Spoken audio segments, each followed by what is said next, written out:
안녕하십니까? 네, 반갑습니다. 우리 성경 말씀 읽겠습니다.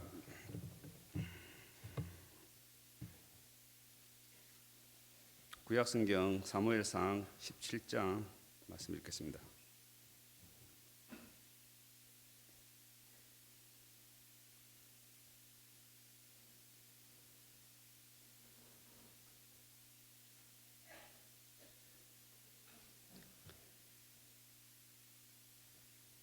(17장) 50절부터 읽겠습니다.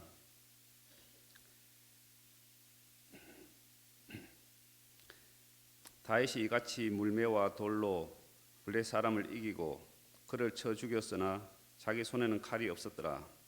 다윗이 달려가서 블레 사람을 밟고 그의 칼을 그 집에서 빼어내어 그 칼로 그를 죽이고 그 머리를 베니 블레 사람들이 자기 용사의 죽음을 보고 도망하는지라. 이스라엘과 유다 사람들이 일어나서 소리 지르며 블레 사람을 쫓아 가이와 에글론 성문까지 이르렀고 블레 사람의 상한 자들은 사라임 가는 길에서부터 가드와 에글론까지 엎드려졌더라. 이스라엘 자손이 블레 사람을 쫓다가 돌아와서 그들의 지인을 노략하였고 다윗은 블레 사람의 머리를 예루살렘으로 가져가고 갑주는 자기 장막에 두니라.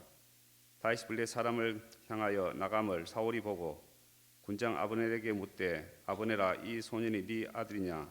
아브넬이 가로되 왕이여 왕의 사심으로 맹세하옵나니 내가 알지 못하나이다 하매 왕이 가로되 너는 이 청년이 누구의 아들인가 물어보라 하였더니 다윗이 블레 사람을 죽이고 돌아올 때에 블레 사람의 머리가 그 손에 있는 채 아브넬이 그를 사울의 앞으로 인도하니 사울이 그에게 묻되 소년이여 누구의 아들이뇨. 다윗이 대답하되 나는 주의 종 베들레헴 사람 이새의 아들이니이다.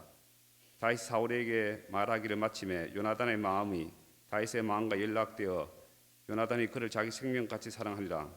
그날에 사울은 다윗을 머무르게 하고 그 아비의 집으로 다시 돌아가기를 허락지 아니하였고 요나단은 다윗을 자기 생명같이 사랑하여 더불어 언약을 맺었으며 요나단이 자기 입었던 그 돛을 벗어 다윗에게 주었고 그 군복과 칼과 활과 띠도 그리하였더라. 다윗이 사울이 보내는 곳마다 가서 지혜롭게 행하며 사울이 그로 군대의 장을 삼았더니 온 백성이 합당히 여겼고 사울의 신하들도 합당히 여겼더라. 5절 마찬가지 읽었습니다.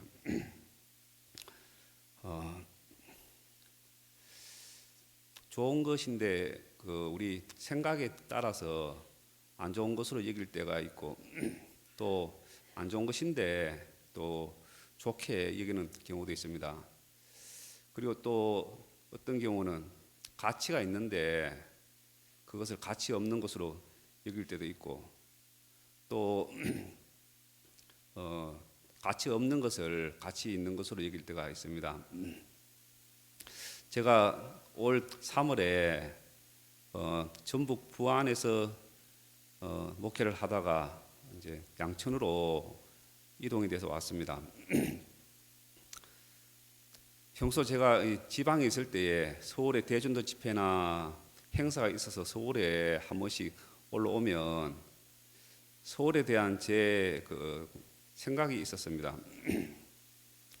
1차적으로 교통이 굉장히 복잡하고 또 서울 하늘에 그 미세먼지라든지 뭐 공해라든지 이런 부분을 보면 서울에 사람이 어떻게 살 수 있나 그런 생각을 제가 했었어요. 그러면서 제가 지방에 있는 그런 부분들에 대해서 지방이 좋지라고 생각했었습니다. 그러다가 제가 전혀 예상치 않게 부안에서 사역한 지 한 3년 남짓 정도 됐었는데 갑자기 서울 양천 교회 그 부로 이동 공문을 제가 접하게 되었습니다. 그런 공문을 접했을 때에 제 마음이 여러 가지로 좀 심란했어요. 내가 교통량도 복잡하고 또 공기도 안 좋은 서울에 가는 것이구나 하는 그런 부분도 있고 또 양천교회에 우리 담임 목사님 참 주밀하신 분인데 나같이 이래 들렁들렁 하는 사람이 거기 가서 잘 지낼 수 있을까 그런 생각을 했었어요. 그래서 처음에 이제 이동을 하고 난 뒤에는 제 마음이 여러 가지로 좀 어렵고 또 심란하고 그랬었는데 하나님께서 저에게 가르쳐 주신 것이 네 생각 그거 틀린 것이야. 여기 참 좋아. 그런 부분을 가르쳐 주셨어요. 서울에서 지내보니까 서울이 너무 좋더라고요. 사람이 금방 적응을 하는데 이제는 너 서울 있지 말고 너 독립해서 어디 가야지 하면서 지방으로 보내면 야 지방 가서 내가 살 수 있을까 그런 마음이 드는 거예요. 하여튼간 영육간에 참 서울은 서울이구나. 이래서 사람들이 서울에 참 가서 살려고 하는구나 그 마음이 들더라고요. 서울 출신의 어떤 사모님이 하시는 말이 자기는 서울에서 태어나서 서울에서 줄곧 살았는데 지방에 가 있다가 서울에 딱 도착했을 때 그 빌딩 숲들 또 길게 늘어진 그 차량들 그걸 보면 그렇게 마음이 부근하다 하더라고요. 제가 그런 이야기 들으면 참 별나다 별나. 그게 뭐가 좋나. 제 마음에 그런 마음이 있는데 야, 막상 살아보니까 서울이 너무 이렇게 좋더라고요. 또 영적으로도 서울에 우리 그 박 목사님 계시니까 목사님의 그 마음이 그 실시간으로 또 빨리빨리 그리고 또 아주 이 감해지는 것 없이 바로바로 전해지더라고요. 근데 아무래도 지방에 있을 때는 목사님의 그런 그 하나님으로서 받은 마음이 잘 이제 저한테까지 잘 전달이 안 될 때가 많은데 제가 이제 이 양천에 있다 보니까 목사님의 마음을 아무래도 지방보다는 좀 빨리 느낄 수가 있고 또 종들의 마음도 박 목사님의 마음을 받는 부분이 아주 민첩한 것을 제가 느낄 수 있었습니다.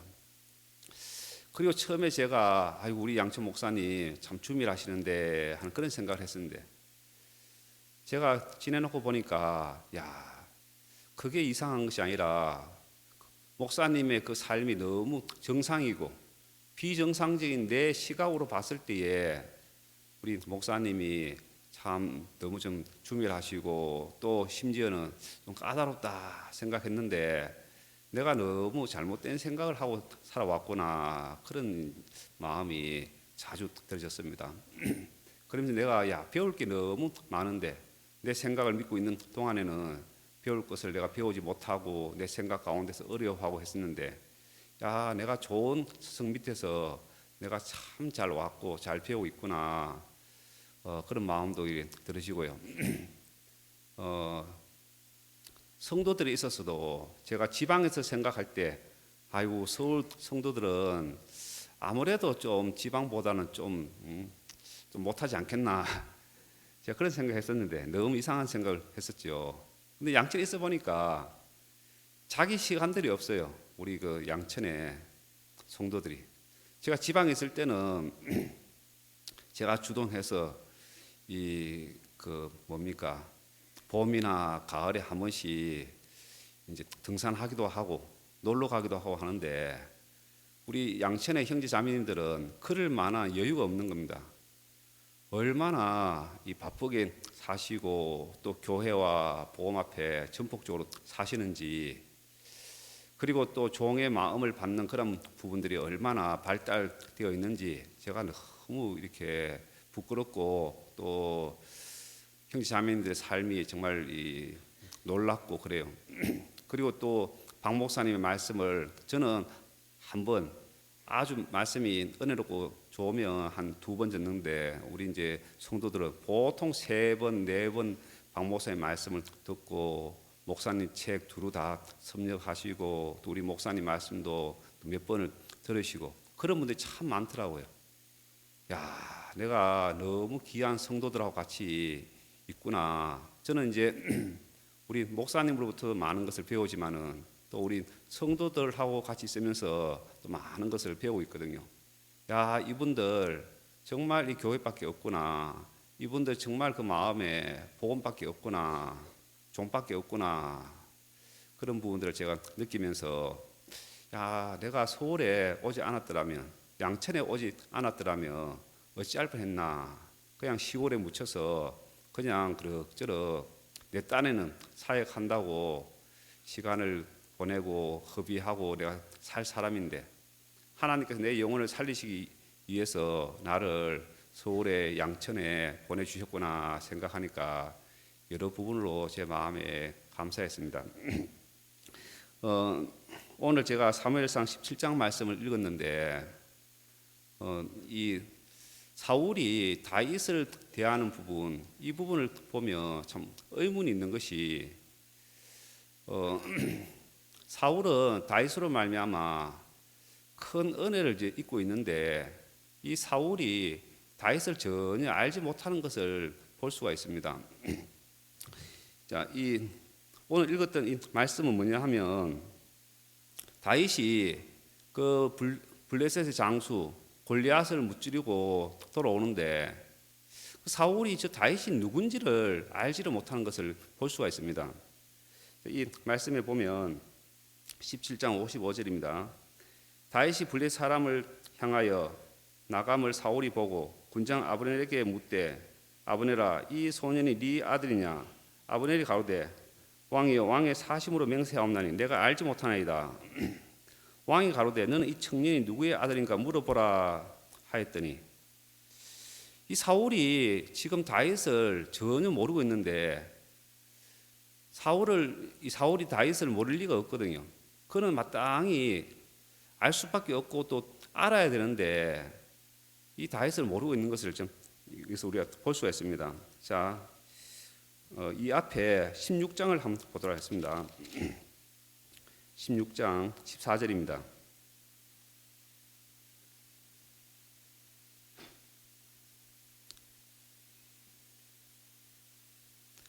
여호와의 신이 사울에게서 떠나고 여호와의 부리신 악신이 그를 번뇌케 한지라. 사울의 신하들이 그에게 이르되 보소서 하나님의 부리신 악신이 왕을 번뇌케 하온즉 원컨대 우리 주는 주의 앞에 모시는 신하에게 명하여 수금 잘 탈 줄 아는 사람을 구하게 하소서. 하나님의 부리신 악신이 왕에게 이를 때에 그가 손으로 타면 왕이 나으시리다. 사울이 신하에게 이르되 나를 위하여 잘 타는 사람을 구하여 내게로 데려오라. 소년 중 한 사람이 대답하여 가로되 내가 베들레헴 사람 이새의 아들을 본즉 탈 줄을 알고 호기와 무용과 구변이 있는 준수한 자라. 여호와께서 그와 함께 계시되이다. 사울이 이에 사자를 이새에게 보내어 이르되 양치는 네 아들 다윗을 내게로 보내라 하매 이새가 떡과 한 가죽 부대에 포도주와 염소 새끼를 나귀에게 실리고 그 아들 다윗의 손으로 사울에게 보내니 다윗이 사울에게 이르러 그 앞에 모셨음에 사울이 그를 크게 사랑하여 자기의 병기던 자를 삼고 이새에게 사람을 보내 이르되 청컨대 다윗으로 내 앞에 모셔 서게 하라. 그가 내게 은총을 얻었으니라 하니라. 하나님의 부르신 악신이 사울에게 이를 때에 다윗이 수금을 취하여 손으로 탄적 사울이 상쾌하여 났고 악신은 그에게서 떠나더라. 하나님의 신이 사울에게서 떠나고 악신이 임하니까 사울이 굉장히 번뇌했다라고 되어 있습니다. 그때에 그 사울의 정신적인 이런 문제를 치료하기 위해서 수금 잘 탈 줄 아는 사람을 구해서 수금을 타면 이제 나을 거라는 말을 듣고 사람을 찾다가 이새의 아들에 대한 청구를 듣습니다. 청구를 받습니다. 그래서 이제 사울은 이새에게 사람을 보내서 다윗을 오게 했고 다윗이 수금을 탈 때에 사울의 그 번뇌하는 그 번뇌가 이제 사라졌다 기록되어 있습니다. 그러면 이 사울은 다윗을 모를 리가 없는데 그 뒤에 골리앗이 나타나서 이 다윗이 골리앗과 싸우고 할 때에 저 소년이 누구지? 누구 아들이지? 하면서 전혀 다윗을 모르는 그런 모습을 볼 수가 있습니다. 제가 그 첫 사역지가 울릉도였는데 울릉도는 그 한 인구가 한 10,000명, 제가 있을 때 10,000명 가량 정도 되었습니다. 교회는 한 40여 개 정도 되었는데 그 작은 섬인데 전도가 참 안 되었어요. 그래서 제가 3년 정도 있으면서 제 마음이 참 어렵고 또 힘들고 그랬었는데 그러다 보니까 제가 알게 모르게 정신적인 스트레스를 많이 받았는 것 같아요. 한 번은 제 머리가 엄청 아팠어요. 근데 그냥 머리가 아픈 정도가 아니라 바늘로 머리를 콕콕 찌르는 것처럼 아주 아팠었거든요. 그래서 이걸 진통제를 먹어야겠다 싶어서 진통제를 먹는데 진통제를 먹어도 계속 아팠어요. 그리고 이게 일정한 간격으로 24시간 계속 아픈데 밤에 잠을 자지 못할 정도로 아팠거든요. 잠을 자는데도 머리를 계속 바늘로 콕콕 찌르는 것처럼 아팠습니다. 그래서 병원에 가서 이제 약을 처방받아서 먹기도 하고 또 쉬기도 하고 하는데도 너무 머리가 아팠습니다. 그래서 도저히 안 되겠다. 그래서 이제 이 그 포항구역에 속했는데 포항 목사님한테 목사님 제가 머리가 너무 아프고 안 좋은데 육지로 한번 가봐야 되겠습니다. 그래서 이제 육지로 나갔습니다. 섬에서는 이런 본토를 육지라고 하는데 그래서 이제 포항에 있는 성모병원이라고 그 종합병원에 갔습니다. 그리고 이제 사정을 이야기를 하고 MRI를 찍었는데 그 이제 MRI 상태로는 아무 이상이 없더란 것이죠. 그러면서 약을 처방해 줬는데 그 약을 이제 먹고 나니까 한 번 먹었을 때에 증상이 거의 이제 한 8, 90%가 없어지고 약을 2번 먹었을 때 깨끗하게 나았어요. 이 약 참 좋다. 그래서 그 처방전에 적혀 있는 약 그 제조 회사 또 약의 이름 제가 잘 적어놨습니다. 그리고 제가 이제 한 3년 정도 지나서 내가 너무 잘못 생각하고 있었다. 하나님이 나를 울릉도에 보내셨다며 하나님이 나를 너 거기서 살아 하면 평생을 내가 여기서 살면 되는데 나는 하나님을 인정하지 않고 내 계획과 내 뜻과 내 욕망으로 빨리 내가 나오려고만 했구나. 하나님 내가 울릉도에 평생 살겠습니다. 울릉도 참 좋습니다 하면서 그런 마음을 제가 가졌어요.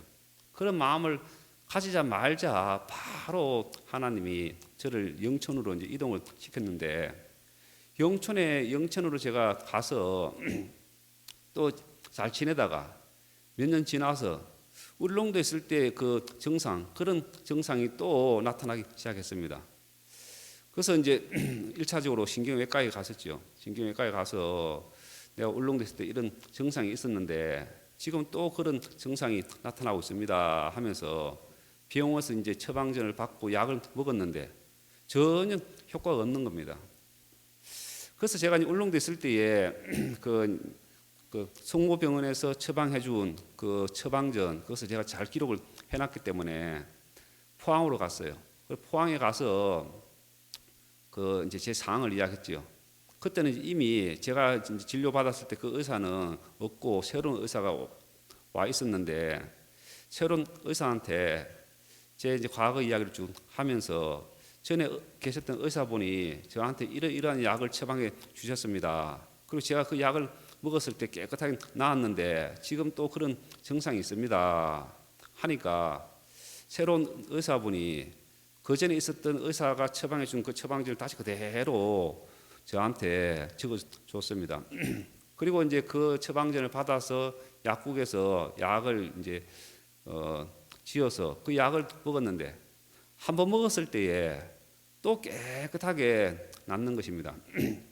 그래서 제가 앞으로도 내가 알게 모르게 스트레스를 많이 받으면 또 이런 현상이 있겠다 싶은 그런 생각이 들어서 그건 이제 그 약 이름과 또 제조 회사 잘 기록을 하고 메모 지금 하고 있는데 이 사울이 악신이 임해서 자기를 번뇌케 할 때에 사울이 자기한테 수금을 타며 자기의 그 번뇌, 자기의 고통이 깨끗하게 해결이 되는데 그러면 이 사울은 다윗을 모를 리가 없고 마땅히 다윗이 누군지 관심을 가질 수밖에 없는 것이 정상이거든요.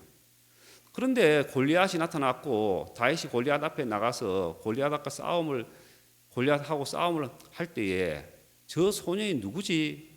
누구 아들이지? 전혀 모르는 것을 볼 수가 있어요. 이것이 도저히 상식적으로 이럴 수가 있나 하는 그런 마음이 들어지는데 이것이 영적으로 얼마든지 가능하겠더라고요. 우리가 예수님으로 말미암아 은혜를 입고 또 죄사함을 받고 구원을 받고 우리 삶이 예수님으로 말미암아 살고 있는데 근데 의외로 우리를 죄에서 구원하여 주신 예수님을 우리가 모르고 살 때가 참 많고 예수님 그분이 누군지 예수님에 대하여 관심이 없을 때가 참 많은 것을 볼 수 있어요. 그러면 우리가 왜 이런 쪽으로 흘러갈 수밖에 없는가? 그것은 어떤 알지 못하는 어떤 힘이 어떤 세력이 우리로 하여금 예수님에 대하여 관심을 갖지 못하도록 또 예수님을 알기는 알되 예수님을 정확하게 알지 못하고 내 식으로 예수님을 알도록 그렇게 속이고 역사하고 있는 것을 우리가 알 수가 있습니다. 우리가 에스겔서 말씀을 찾아보도록 하겠습니다. 에스겔 13장입니다.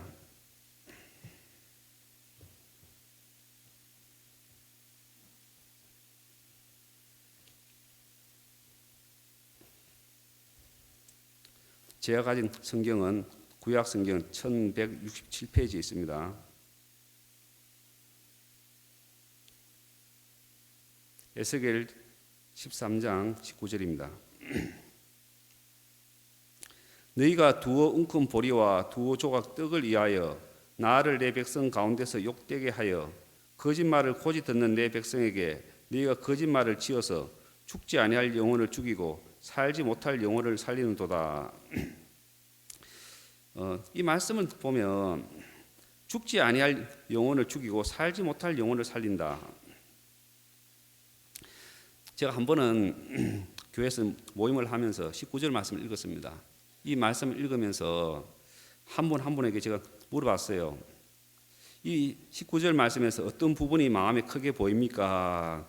하니까 어떤 분은 두어 웅큼 보리와 두어 조각이 크게 보입니다. 그렇게 말하고 있고 또 어떤 분은 나를 내 백성 가운데서 욕되게 하여라고 크게 보입니다라고 말씀하고 있고 또 어떤 분은 거짓말을 고지 듣는 내 백성에게 이 부분이 크게 보입니다라고 말하는 부분이 있고 어떤 분은 또 거짓말을 지어서 이것이 또 크게 보입니다라고 말하는 분이 있고 어떤 분은 그 뒤에 죽지 않을 영혼을 다 사람마다 보이는 이 부분이 다 틀린 것을 알 수 있었고 어떤 분은 전부 다 보입니다 하는 분도 있고 또 어떤 분은 아무것도 안 보입니다 하는 그런 부분도 있고 참 그렇더라고요.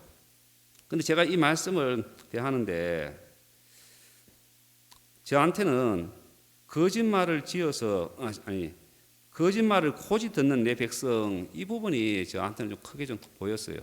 거짓말을 고지 듣는 내 백성 하나님께서 당신의 백성 이스라엘 백성들을 보셨을 때에 이스라엘 백성들은 어떤 상태였느냐 하면 그것이 참말이 아닌데 그것이 진리가 아닌데 그것이 거짓인데 거짓을 들려주면 고지 곧대로 다 받아들인다는 것이죠. 그래서 죽지 아니할 영혼인데 선동을 하고 정죄를 하게 되면 그 음성을 그대로 받아들여서 죽을 필요가 없는 사람을 죽이고 또 어떤 사람은 마땅히 정죄를 받고 또 이 죽음에 처할 사람인데 이 사람은 또 살려주고 이렇게 이스라엘 백성들이 하고 있다는 것이죠. 왜 그 이유가 뭐냐? 거짓말을 고지 듣는 내 백성이다라고 그렇게 기록하고 있는 것입니다. 우리가 우리 1차 캠프의 강사 목사님부터 자주 들었던 말씀이 요한복음 44장에 대한 말씀인데 거짓의 압이 너희는 너희 압이 마귀에게서 났으니 하는 그 말씀 우리가 자주 들었습니다. 저는 거짓말장이고 또 거짓말을 할 때마다 제 것으로 한다. 그렇게 성경은 말씀하고 있습니다. 그러면 나라고 하는 이 존재는 거짓의 압이 마귀에게서 났고 마귀가 우리에게 들려주는 그 모든 음성을 아무 여과 없이 그대로 다 받아들인다는 것이죠. 진리에 대해서는 저거 안 좋은 거야, 저거 해로운 거야 라고 마귀가 그런 생각을 주면 그대로 받아들이고, 아이고 복음을 위하여 사는 것은 부담스러워 그런 생각을 주면 그대로 받아들이고, 이 형편 안 좋은 것이야 라고 그런 생각을 주면 그거 다 받아들이고, 내가 주인이 되어서 내 뜻을 펼치고 나로 말미암아 사는 것은 좋은 것이야, 그런 이 거짓의 앞 마귀가 그 생각을 넣어주면 그 생각을 그대로 받아들인다는 것이죠.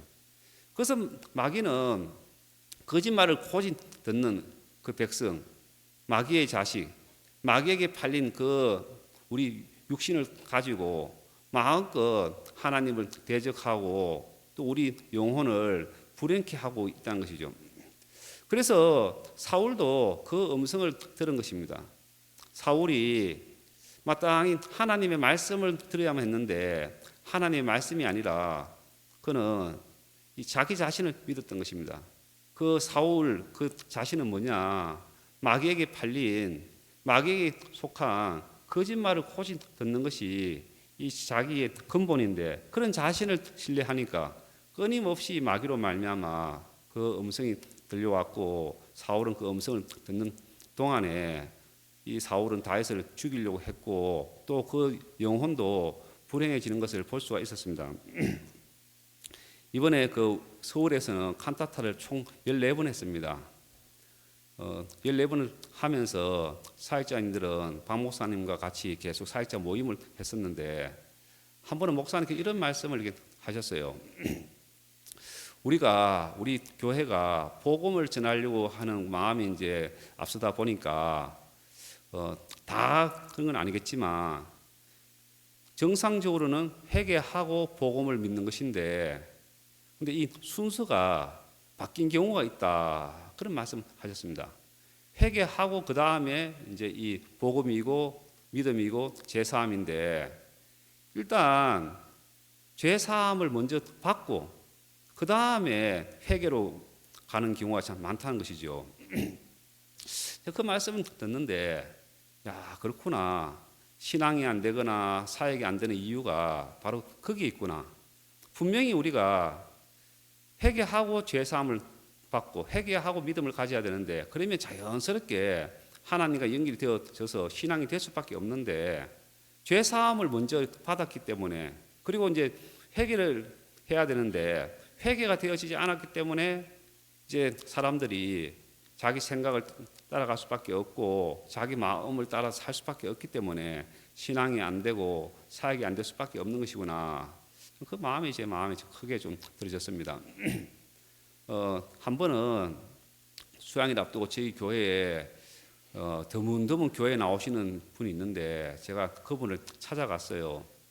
그분은 교회에 나오신 지가 한 10년 정도 되셨는데 주일날 겨우 이제 나올동 말동하신 그런 분입니다. 근데 이분이 참 좋은 게 자기 마음이 있는 것을 그대로 저한테 이야기를 하더라고요. 어떤 분은 도무지 말을 안 하시는 분이 있는데, 도무지 말을 안 하시면 그 속에 뭐가 있는지 알 수가 없거든요. 근데 이분은 자기 마음에 어둠이나 또 불신이나 의문이 있으면 저한테 그대로 이야기를 했습니다. 그러면서 왜 칸타타 표를 그렇게 우리가 구입을 해야만 하느냐, 또 구원받고 교회를 왜 나가야만 하느냐, 인터넷으로 말씀드리면 안 되느냐, 또 구원받고 우리의 신앙의 최종 목적이 천국 아니냐, 이런 이야기를 하는데, 그분 편에서는 다 합당했지만 제가 성경적으로 봤을 때는 하나도 맞는 것이 없더라고요. 그 중에 이제 칸타타에 대한 것도 참 그런데, 우리 교회가 복음을 알릴 수 있는 수단이 여러 가지가 있는데, 그렇지만 단기간에 짧은 시간 안에 이 우리 복음과 또 우리 선교회를 또 목사님을 가장 효율적으로 효과적으로 짧은 시간 안에 알릴 수 있는 것은 칸타타다, 그렇게 볼 수 있거든요. 자, 이 칸타타에는 1막에 예수님의 탄생이 나오죠. 그리고 이제 2막에 가서는 안나 이야기가 나오고, 또 이제 산막으로 가기 앞서서 이제 박 목사님이 나오시고 또 목사님 메시지가 나오는데, 특히 이제 이막 같은 경우 저는 이제 이막을 대할 때에 그 고집스럽고 자기 중심적인 그 안나, 부모의 마음을 아프게 하는 안나를 이제 봤을 때에, 야, 저 안나가 사역자의 모습이고 내 모습이구나. 그 목사님의 마음을 근심케 하는 저 안나, 그러다가 저 안나가 마음을 바꾸는구나. 그러면서 저는 이제 안나를 사역자의 모습, 또 저의 모습으로 이제 생각을 했는데, 우리 어떤 자매님은 저한테 하시는 이야기가 그 안나가 완전히 예수님이고 바로 나대요, 그런 이야기를 하시더라고요. 그게 무슨 이야기입니까? 물어보니까 그 칸타타가 특히 이막이 복음이라고 이제 하는데, 이막이 왜 복음이지? 자기가 그 생각으로 유심히 봤다 하더라고요. 서울에서 칸타타를 총 14번 했기 때문에 또 보고 또 보고 또 보고 여러 번을 봤지만은 왜 이막이 복음인가 자기가 아무리 봐도 잘 모르겠다는 것이죠.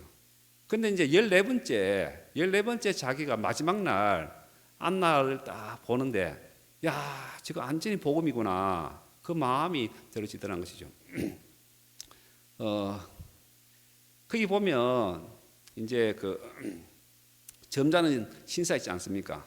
점잖은 신사가 나오는데 사람들 앞에서는 그 성냥팔이 소녀를 위해 주는 것처럼 딱 보여지지만, 사람이 돌아갔을 때에 성냥이나 팔아 하는 그 신사 바리새인의 모습하고 똑같고, 또 안나가 쓰러져서 죽어가고 있는데 사람들이 그냥 지나가고 있는 그 모습, 그걸 보면 강도 만난 자를 사람들이 다 외면하고 지나가고 있는 그런 모습하고 똑같고, 또 이제 이 안나가 빵을 훔치지 않았는데 빵 훔쳤다고 이제 사람들한테 둘러싸이고 사람들이 막 손가락질 하고 있는데, 그걸 또 본다면 가람증이 잡힌 여자가 사람들한테 막 손가락질을 당하고 있는, 정죄를 받고 있는 그런 모습도 볼 수 있고, 또 이제 반대로 안나를 예수님이라고 본다면 예수님은 죄가 없는 분인데 안나가 빵을 훔치지 않았는데, 그런데 막 이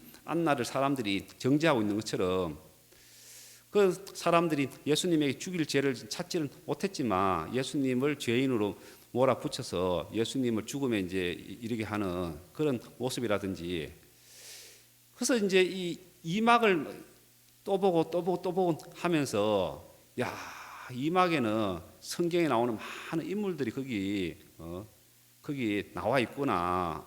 그리고 이제 안나가 마지막 아버지 보고 싶어요 하면서 쓰러지고 난 뒤에 이제 숨을 거두고 한 10초 만에 이제 이 막이 이제 장면이 바뀌어서 이제 안나가 아버지 집안에 있는 그 모습, 예수님이 우리를 위하여 돌아가시고 이제 하나님 그 우편에 있는 그런 모습을 연상케 한다 하면서 하는데, 야, 그렇게 또 푸니까 야, 참 그렇구나, 그런 마음이 들어지더라고요.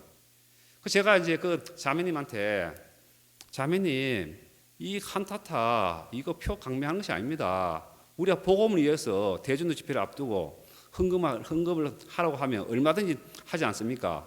칸타타는 복음입니다. 복음. 이 복음 앞에 많은 사람을 초청하지 않습니까? 이번에 우리 양천교회도 많은 사람을 초청했습니다. 많은 사람 초청했어요. 대전도 집회는 그렇게 올 수 없는데 칸타타는 그라시아스를 사람들한테 보여주고, 또 박 목사님을 보여주고, 또 예수님을 그들에게 보여주고, 너무 좋은 복음이거든요. 그래서 칸타타 때 왔던 사람들이 기구 발표회 때 올 수가 있고, 또 대전도 집회 때 올 수가 있고, 이거 정말 너무 좋은 것인데, 그분의 생각 안에서는 마귀가 왜 이 칸타타 때 표를 칸타타에 이 교회에서 이 표를 맡겨, 이런 생각을 주니까 그 생각을 곧이곧대로 다 받아들이니까 은혜롭고 감사해야 할 부분에 그분 마음에 감사를 하지는 못하더라는 것이죠. 그런 부분이라든지 집에서 인터넷으로 말씀을 들으면 되는 것이지 꼭 교회 가야 됩니까? 아이, 그거 말도 안 됩니다. 성경에 보니까 강도 만난 자를 그냥 이 사마리아인이 치료를 해주고 난 뒤에 이제 가라 하지 않고 성경에서는 주막으로 데려가서 주막 주인에게 돌봐주도록 하고 있는 것을 볼 수 있습니다. 그래서 자매님의 그 생각 틀린 것입니다. 또 구원받은 사람이 최종적인 우리 신앙의 최종적인 목적이 천국 가는 거 아닙니까? 그거 틀린 것입니다. 그것은 지극히 자매님 인간적인 육체적인 그 육체 중심의 생각이고 하나님 중심에서 생각을 하셔야지. 나 하나 죄 없다 함을 받고 나 하나 이제 천국 가는 그것이 무슨 의미가 있겠습니까? 그래서 우리가 이제 죄 사함을 받았지만 회개가 없으니까 회개가 뭐냐? 내 생각을 믿고 내 자신을 믿고 사는 거기에서 이것이 멸망이구나. 그것을 깨닫고 이제 우리 마음을 예수님에게로 또 예수님의 말씀편으로 돌이키는 것이 회개인데 그거 없이 먼저 죄 사함부터 먼저 받았어요. 죄 사함은 받고 회개가 없으니까 그 마음 중심은 똑같은 것이죠. 자기 자신을 믿고 자기 생각을 믿고 그래서 죄 사함 이전에도 그렇게 살고 죄 사함 받고 난 뒤에도 자기 중심으로 자기 판단을 믿고 사니까 구원받은 사람의 최종적인 목적이 천국 가는 것이 아닙니까? 지극히 자기 이제 육체적인 그 생각이고 또 자기 판단에서 나온 것이죠. 그래서 이제 우리가 교회 안에서 순서는 바뀌었지만 뭘 해야 하느냐? 회개를 해야 하는 것이다. 교회 생활로 말미암아 교회 인도를 받으면서 내 생각이 틀렸구나. 야, 내 중심이 악하구나. 내 자신이 사단한테 팔려서 사단의 음성을 곧들어 듣는 고장난 이 존재구나. 그것을 우리가 알게 될 때에 이제 우리 마음이 바뀌어질 수 있는데 회개가 안 되면 내 마음과 내 시각으로 교회를 보게 되고 종을 보게 되고 말씀을 보게 되면 자기 육체에 유익된 말씀을 다 끌어오고 함께 하지만 자기한테 손해가 오겠다 싶으면 다 배척을 하고 이러고 저러고 말이 나올 수밖에 없고 신앙도 하는 것처럼 하는지 안 하는지 분간이 안 될 정도로 그렇게 할 수밖에 없다는 것이죠. 자, 우리가 또 말씀 한 구절 보도록 하겠습니다. 사무엘상 오늘 읽었던 17장 표시를 해놓으시고 다니엘서 6장 말씀을 보겠습니다.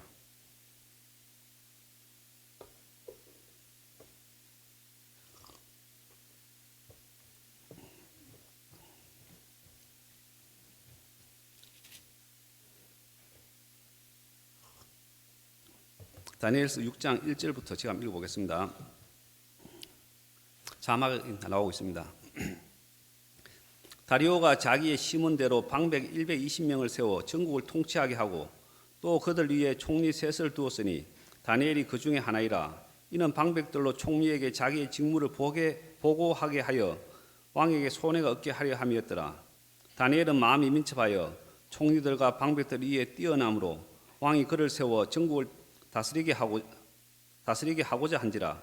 이에 총리들과 방백들이 국사에 대하여 다니엘을 고소할 틈을 얻고자 하였으나 능히 아무 허물을 얻지 못하였으니 이는 그가 충성되어 아무 그렇함도 없고 아무 허물도 없음이었더라. 이 다리오가 다스리는 이 나라는 인도로부터 시작해서 구스까지 한 120도 정도 되는데 그 큰 제국의 왕 다리오가 1절에 보면 자기 심은 대로 자기 마음에 기뻐하는 뜻대로 방백을 120명을 세워서 다스리게 하고자 했다라고 되어 있습니다. 그리고 또 그 120명의 방백을 또 다스리는 총리 셋을 두었는데 다니엘은 그 중에 한 명이다라고 기록하고 있습니다. 그리고 이 다니엘은 총리 셋 중에서 그 중에서도 마음이 민첩했다라고 되어 있고 왕은 그런 다니엘을 세워서 이제 총리들과 방백들을 또 다스리고 전국을 다스리게 이제 하려는 그런 뜻을 갖고 있었습니다. 그런데 4절 말씀에 보면 총리들과 방백들이 국사에 대해서 다니엘을 고소할 틈을 얻고자 했다라고 되어 있습니다. 그러면 이 방백이나 총리들이 왜 다니엘을 고소하려고 했느냐, 다니엘을 죽이려고 했느냐, 제가 이런 부분을 좀 생각을 해봤는데, 먼저 다리오가 뭐 때문에 방백을 세웠고 뭐 때문에 총리를 세웠는가, 이 목적을 알아야 되는데 이 그 바사 제국은 인도부터 시작해서 구스까지 그 뒤에 보면은 이제 그 뒤에 보면은 127도라고 되어 있지만 이 당시에는 120명을 세웠다라고 되어 있기 때문에 이때는 아마 120도였는 것 같습니다. 미국 같은 경우는 주고 중국 같은 경우는 성인데 왕의 그 어떤 이념이나 왕의 통치 철학이나 이런 그 뜻을 가지고 왕으로부터 세움을 받은 사람이 왕의 뜻과 왕의 마음을 펼치면서 그 고를, 그 도를, 그 주를, 그 성을 다스리며 왕이 직접 안 가도 그 넓은 제국 구석구석에 왕의 마음이, 왕의 뜻이, 왕의 생각이 묻어나고 왕의 정신이 묻어나서 왕이 그 원하는 대로 정책이 펼쳐질 수가 있거든요. 그래서 왕은 자기가 다 못 가기 때문에 1절에 보면 방백을 세웠다. 그 심은 대로 마음에 기뻐하는 뜻대로 세웠다. 목적이 뭐냐? 전국을 통치하게 하려고 했다라고 되어 있어요. 그리고 또 그들 위에 총리 셋을 두었는데 그 목적이 또 뭐냐? 그것은 2절 끝부분에 보면 왕에게 손해가 없게 하려 함이었더라. 왕의 정신과 왕의 마음으로 다스리지 아니하면 이제 방백들이 총리들이 자기 생각대로 다스리며 잘못할 수밖에 없고 또 왕의 나라에 손실을 가져다 줄 수밖에 없는 것이죠.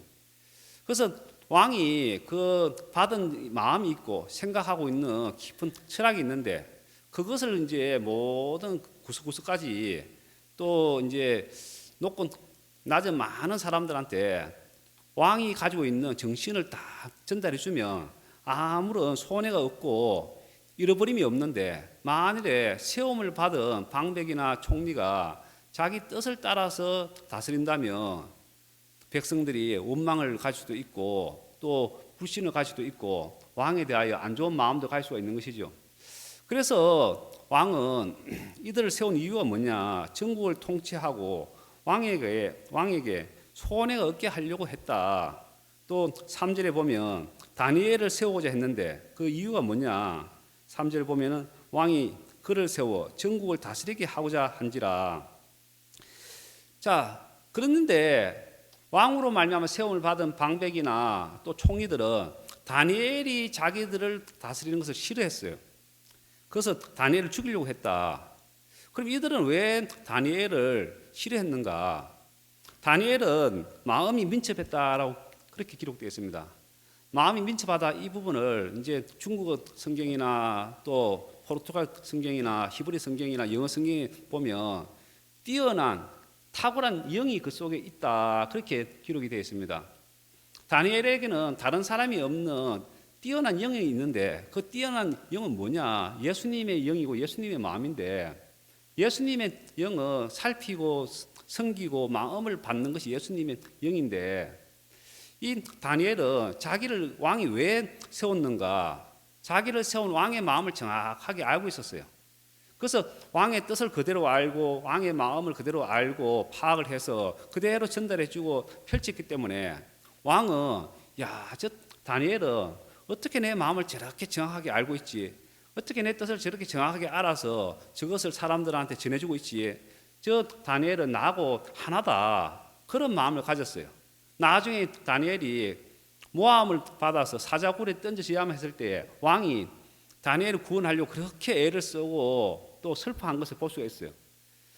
왕이 다니엘을 그렇게 사랑한 것을 볼 수가 있었는데 자, 그럼 이 사람들이 방백이나 총리들이 다니엘을 고소하고자 한 것이 뭐냐 하면 왕이 그들을 세운 것은 왕의 나라, 왕의 뜻, 왕의 백성 그것을 세우기 위해서 그것을 펼치기 위해서 세웠는데 이들은 왕의 그 정신이나 왕의 마음보다는 그 이치에 있으면서 자기도 어느 정도 높임을 받고 자기도 어느 정도 대접을 받고 또 자기 유익과 자기 만족을 추구하는 그런 마음이 있었어요.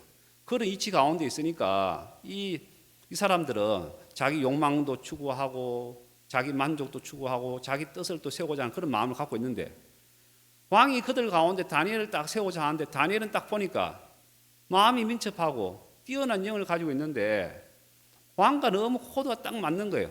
야, 저 다니엘이 우리 가운데 세워진다면 이제 우리의 삶은 없어지고 우리의 계획은 없어지고 우리의 유익은 다 없어지고 우리는 왕만을 위해서 살아야 되겠구나. 그런 생각을 하니까 다니엘이 우리 가운데 세워지면 피곤하겠다.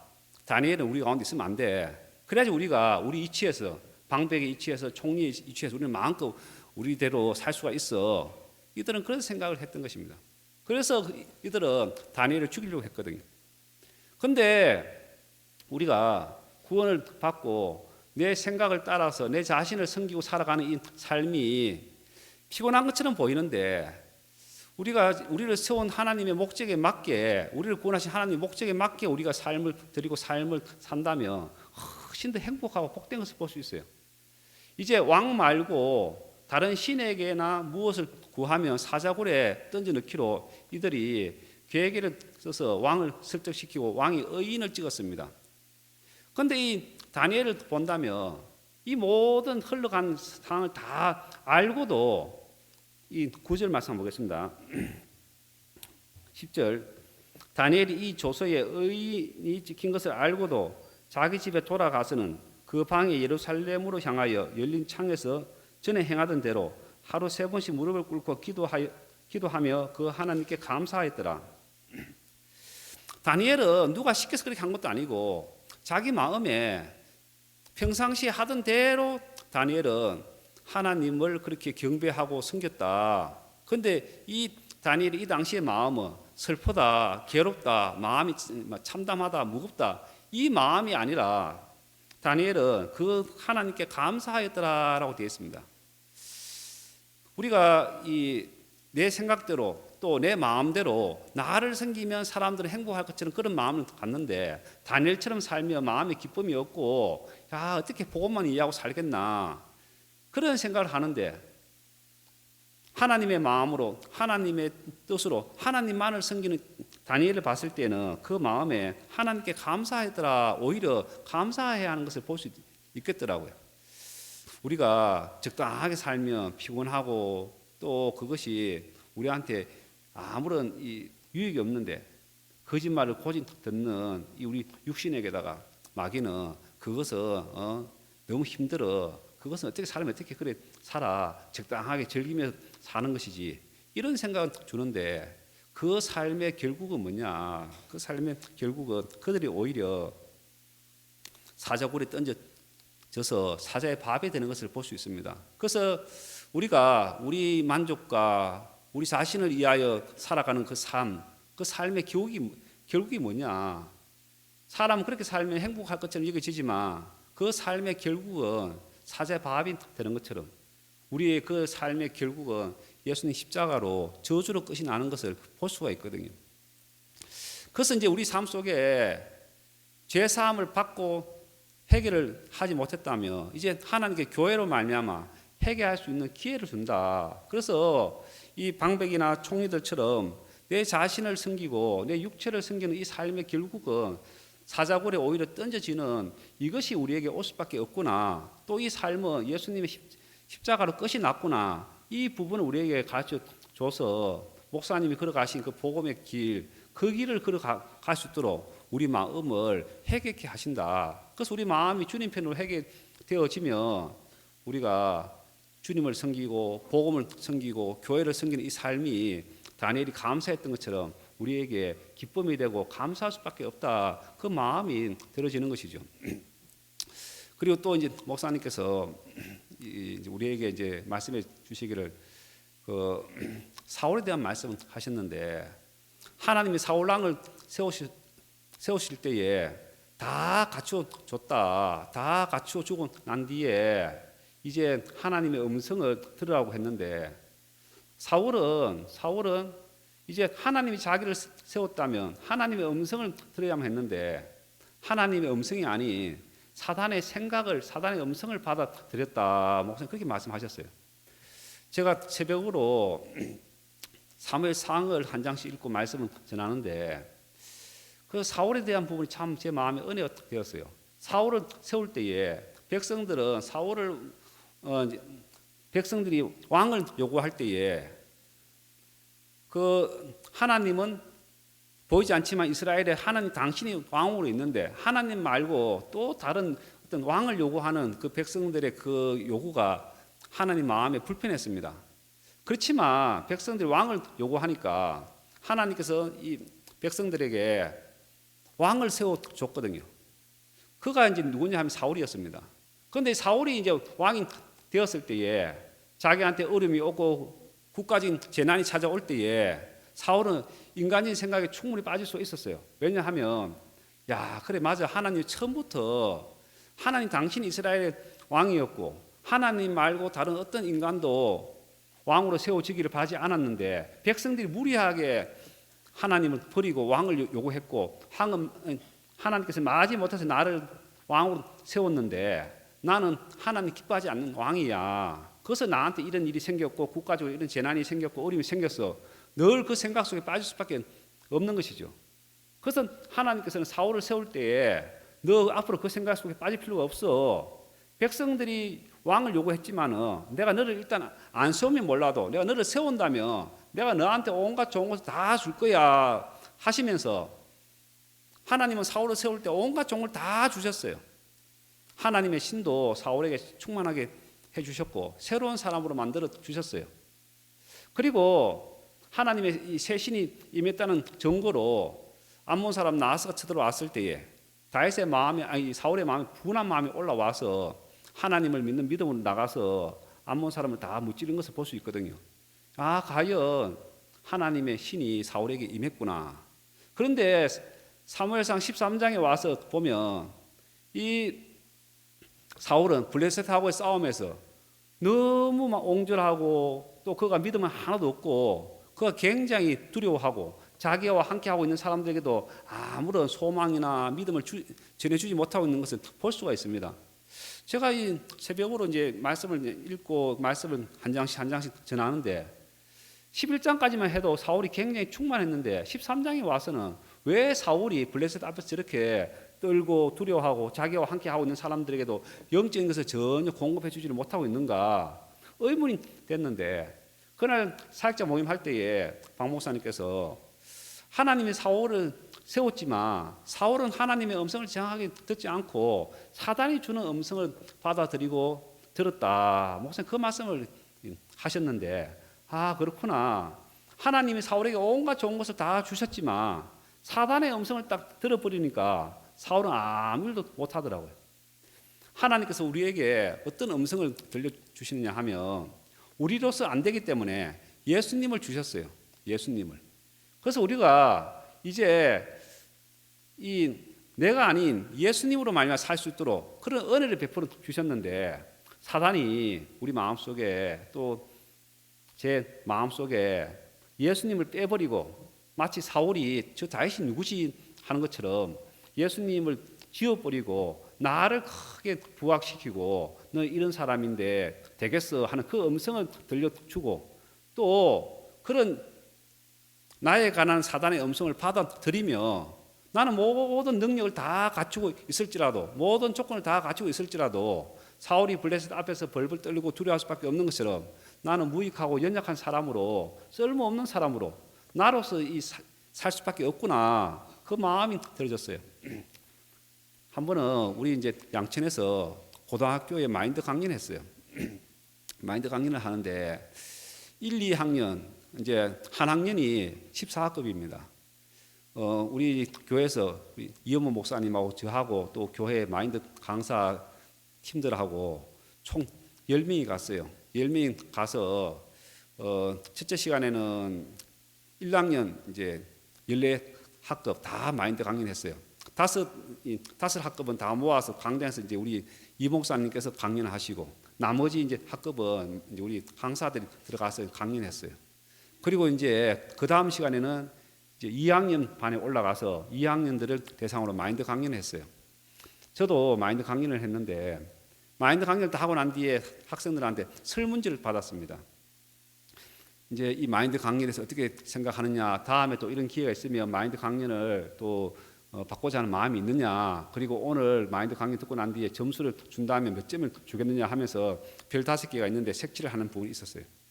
되게 점수를 후하게 줬어요. 근데 제 눈에 또 특이한 그 평가가 있는데 4개면 4개, 5개면 5개인데 4개 반을 칠을 딱 했더라고요. 4개 반을. 이 학생이 나한테 왜 4개 반을 칠했지? 마저 다 칠하면 안 되는가? 근데 그 이유를 딱 보니까 오늘 목사님의 강연 주제가 마음에 크게 와닿았습니다. 목사님께서 강연을 하실 때에 마음의 힘에 대해서 말씀하시면서 모든 것이 마음에 달려있다라고 말씀을 하셨습니다. 우리가 어떤 마음을 가지느냐에 따라서 내 자신에 대해서도 긍정적으로 평가할 수가 있고 또 우리 반에 내가 속해 있는 반에 대해서도 긍정적 평가를 할 수 있고 또 학교도 내 마음에 따라 얼마든지 좋은 학교가 될 수 있고 또 사회도 그렇고 국가도 야 우리 국가 참 좋아 그렇게 얘기할 수 있지만 내 마음 상태에 따라서 나는 왜 이럴까 또 저 친구는 왜 이럴까 우리 반은 안 돼 우리 학교는 안 돼 또 우리 사회는 안 돼 우리 국가는 안 돼 전부 다 내 마음 상태에 따라서 긍정적으로 올 수도 있고 부정적으로 올 수 있습니다. 그런 부분들이 자기 마음에 크게 와닿았는데 강사 목사님 그렇게 말씀을 해놓고 정작 자기 자신에 대해서 말씀하시기를 저는 말을 잘 못합니다라고 그렇게 말씀했기 때문에 그래서 0.5점 감점을 줍니다라고 그렇게 이야기를 하더라고요. 야, 참 예리하구나 예리해 그런 마음이 들어졌는데 제가 말을 매끄럽게 잘 못해요. 그래서 처음에 사람들 앞에 딱 서서 말을 제가 잘 못하고 이러면 아이고, 어떻게 생각할까 그런 제 마음에 생각 하나 찾아왔어요. 그래서 제가 이제 서두에 저는 말을 잘 못합니다 하면서 그런 이야기를 했는데 아이 강사 목사님 다른 부분은 다 이야기 잘 하면서 왜 저런 말씀을 왜 할까? 그래서 자기 0.5점 감점을 준다 하면서 그렇게 이야기를 하고 있더라고요. 작은 부분이지만은 내 생각 하나 또 나를 의식하게 하는 그것 하나가 믿음을 갖지 못하도록 하고 예수님을 의지하지 못하도록 하고 예수로 말미암아 살지 못하도록 한 것을 볼 수 있거든요. 반면에 내가 사단의 음성을 듣지 않고 하나님의 음성만 듣는다면 나는 나를 잊어버리고 나는 나하고 상관없이 예수를 힘있게 살 수가 있거든요. 한 번은 우리가 주민센터를 빌려서 마인드 강연을 하는데 비가 엄청 왔어요. 소나기가 쫙쫙 오는데 우리 마인드 강연 팀들이 저한테 아이고 목사님 비가 억수로 오는데 이렇게 비가 많이 오면 우리가 전도 나갈 수도 없고 또 이렇게 비가 많이 오면 누가 올 수 있겠습니까? 그 이야기를 하더라고요. 그러나 하루 종일 비가 왔었는데 저도 제가 야 비가 이렇게 온다면 사람을 우리가 초대할 수도 없고 지나가는 사람도 없고 누가 올 수 있겠나 그러다가 아니야 사람이 일을 할 수 없으면 우리가 사람을 초대할 수 없으면 그때 예수님이 초대할 수 있어. 우리는 아무 일도 못하지만 비 때문에 예수님은 얼마든지 이 형편에서도 예수님이 준비한 사람 초대할 수 있어. 제 마음에 그 마음이 들어졌어요. 그래서 제가 이제 염려하는 형제에게 아니야 오늘 마인드 강연에 사람들 많이 와 그렇게 이야기했어요. 그리고 실제로 그날에 비가 엄청 왔는데 하나님이 준비하신 사람들 많이 보내주셨어요. 그리고 제가 이제 그 마인드 강연을 했어요. 그리고 이제 마인드 강연 다 마치고 가는데 형제가 아이고 목사님 오늘따라 목사님 마인드 강의 참 좋았습니다. 저한테 그렇게 이야기를 하더라고요. 제가 오늘따라가 아니고 나는 내가 마인드 강의 할 때마다 항상 이런 생각을 한다. 나는 세계 최고의 마인드 강사다. 내 마인드 강의는 항상 세계 최고다. 나는 늘 그 마음을 가지고 한다. 하니까 아 그래요. 몰랐습니다 하더라고요. 내가 이 하나님의 음성만 듣는다면 나는 나를 벗고 나를 잊어버리고 예수를 힘있게 살 수가 있지만 사단이 주는 작은 생각 하나 받아들이면 아이고 나는 이런데 나는 이런 약점이 있는데 난 이것이 문제인데 하면서 무익하게 살 수밖에 없거든요. 그런데 하나님께서는 너 안 되지 너 악하지 너는 근본이 마귀에게 삼킨 자야. 그것은 너는 네 자신을 쳐다보거나 네 자신 믿을 필요가 없어. 그걸 늘 저한테 우리에게 교회가 가르쳐주고 있는 것입니다. 한 번 저희 교회에 그 디스크를 앓던 형제가 있는데 너무 심하게 앓아서 막 밤에 잠을 못 자고 고통하고 있는데 도저히 안 되겠다. 병원에 가봐야겠다. 병원에 가니까 디스크 안에 있는 수핵이 이제 터져 나와서 2개가 이제 터져 나왔다는 것이죠. 그래서 이제 막 이 허벅지로 막 이 신경을 막 누르니까 허벅지로 이제 막 타고 내려와서 막 통증을 주고 굉장히 힘들어 하더라고요. 병원에서는 수술을 해야 한다. 그래서 이 형제가 이제 수술받기 앞서서 새벽 기도에 나왔어요. 새벽 기도에 나와서 마지막으로 수술받기 앞서서 목사님 말씀이나 들어봐야겠다. 말씀은 듣는데 그날 말씀이 히브리서 말씀 보면 믿음은 바라는 것의 실상이다. 그 말씀 들으면서 야, 그럼 내가 믿음을 가져야겠다. 그랬는데 허리가 계속 아픈 겁니다. 아이고, 그러면 그렇지. 내가 그 형제한테 형제 오늘 말씀 들었는데 좀 어때요? 하니까 말씀 들을 땐 참 좋았는데 듣고 났는데 허리가 여전히 아프고 막 이 엉덩이 또 허벅지가 계속 아프고 아이고 안 되겠습니다. 병원에 가야 되겠습니다 하더라고요. 그 제가 그 웬만하면 그러라 하는데 제가 화를 버럭 냈어요. 형제 언제까지 자기 생각 믿고 사건이야 하면서 말이라도 믿음의 말을 한번 해보라고. 다 나왔다고 말이라도 믿음의 말을 한번 해보라고 하니까 이 형제가 정색을 하면서 다 나왔습니다 하더라고요. 내가 소리를 꽤 지르니까 이 형제가 반발심으로 다 나왔습니다 하는 줄 알았어요. 근데 그 뒤에 보니까 정상으로 잘 다니고 있길래 아유 형제 허리 안 아파요? 다 나왔습니다.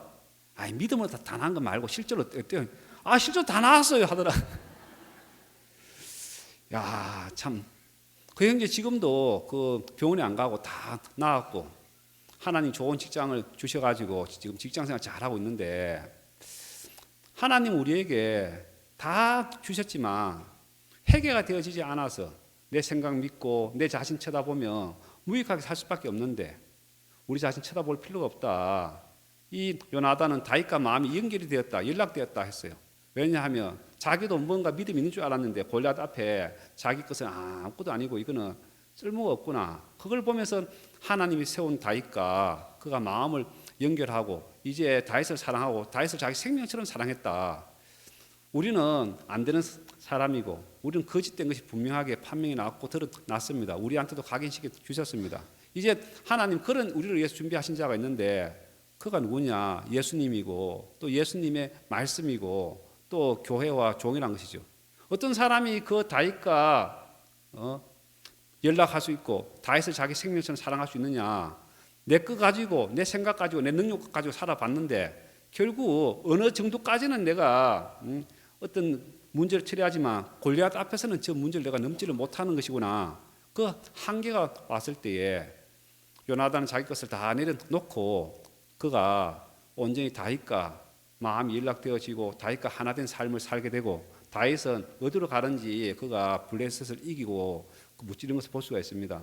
하나님께서 우리 교회 가운데 우리에 대하여 해결을 주시고 또 예수님을 믿는 믿음 또 말씀을 믿는 믿음으로 우리를 인도해 주십니다. 감사해서 제가 말씀을 드렸습니다. 기도 한번 드리겠습니다. 하나님 주님께서 우리에게 복음을 주셨고 복음 앞에 우리 마음의 모습을 보여주셨고 회개하게 해주셨고 또 우리에게 예수님을 주셔서 예수님과 연합된 삶을 살게 해주신 주님 앞에 감사드립니다. 하나님 오늘 1차 캠프 마지막 날인데 주님께서 마지막 순간까지 우리 가운데 일해 주시게 되기를 바랍니다. 예수님의 이름으로 기도드렸습니다. 아멘. 잠깐 광고 말씀